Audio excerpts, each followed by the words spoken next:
Hello everyone, আমি মুনমুন রক্ষিত লায়েক নিয়ে চলে এসেছি আরও একটা ছোট্ট মিনি ব্লগ।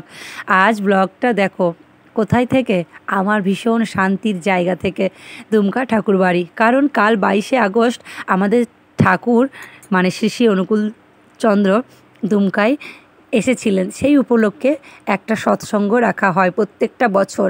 তো তারই পরিষ্কার পরিচ্ছন্নর কাজে আমরা সবাই আজকে সমবেত হয়েছি। বৌদি কাল রাতে সবাইকে ফোন করেছিল। বৌদি মানে হচ্ছে ঠাকুরবাড়ির বৌদি, যারা ওখানে থাকেন, যে কাল সবাই এসো, একটু ঠাকুরের বাসনপত্র, রান্নাঘর, নিচে জানলা দরজা সব পরিষ্কার করবে। তো যেমনি বলা, ঠাকুরের কাজ করতে কে না চাই বলো। তো আমরা সবাই কিন্তু সমবেতভাবে চলে গিয়েছি। নিজে নিজে বসে আলোচনা করে নিলাম কে কোন দিকটা করবে। তো আমরাও নিজের কাজ করতে লেগেছি। আমি প্রথমে দরজাগুলো জানলাগুলো পুছলাম কিছুটা, আরও বাকি যারা ছিল দিদিভাই বৌদিরা তারাও পুছলো। আরও একটা আমার অনেক দিনের স্বাদ ছিল, এই যে নিচে মেঝেটা দেখছো না, যেখানে আমরা সবাই বসে প্রার্থনা করি। তো ওই দেখো বৌদিটাও কাজে লেগে গেছে, এই দিক করে একবার বলছে আমাকে একটু নাও, আমি এক পাশে আছি। তো সবাইকে নেওয়ার চেষ্টা করেছি যে যা করছিল। তো আবার বসে গিয়েছি একবার করে আড্ডা দিতে, কারণ মেয়ে ছেলেরা যেখানে কাজ করবে সমবেতভাবে, সেখানে যদি একটু আড্ডা না মারি, একটু মাছের হাট না বসাই, মনটা যেন ভরে না, তাই না বলো? তো যেটা বলছিলাম, আমার এই মেঝেটা একাই পরিষ্কার করার খুব শখ ছিল অনেক দিনের। তো ঠাকুরকে মনে মনে বলতাম একদিন আসবো দয়াল, তোমার এই নিচেটা আমরা যারা প্রার্থনা করি সেখানটা একদিন নিজের হাতে পরিষ্কার করব। আজই যে সেই দিনটা হবে আমি ভাবতে পারিনি।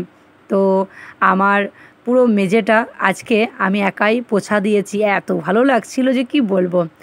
তো দেখতেই পাচ্ছ, সত্যি ঠাকুরের জিনিস পরিষ্কার করে কি আনন্দ না লাগে। আর এই দিদিভাই হচ্ছে ব্রাহ্মণ সস্তয়নী, ইনি রান্না করলে সবাই খেতে পায়। তো যারা সস্তনী নিয়েছেন তারা তো ব্রাহ্মণ ছাড়া কারো হাতে খেতে পায় না, তাই এই দিদি রান্না করে।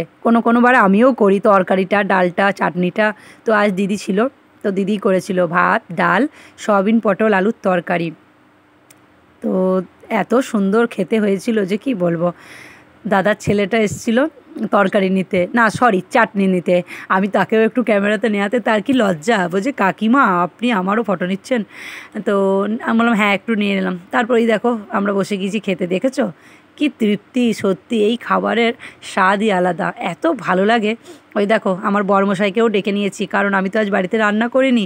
বলছিল আমি যাব না, তোমরা মেয়ে ছেলেরা সবাই আছো। আমি বললাম না না চলে এসো, খেয়ে চলে যাবে, ঠাকুরের প্রসাদ বলে কথা। তো আমাদের খাওয়া দাওয়া কমপ্লিট করে আমরা একটু নাম সংকীর্তন করে যে যার বাড়ি চলে এসেছি।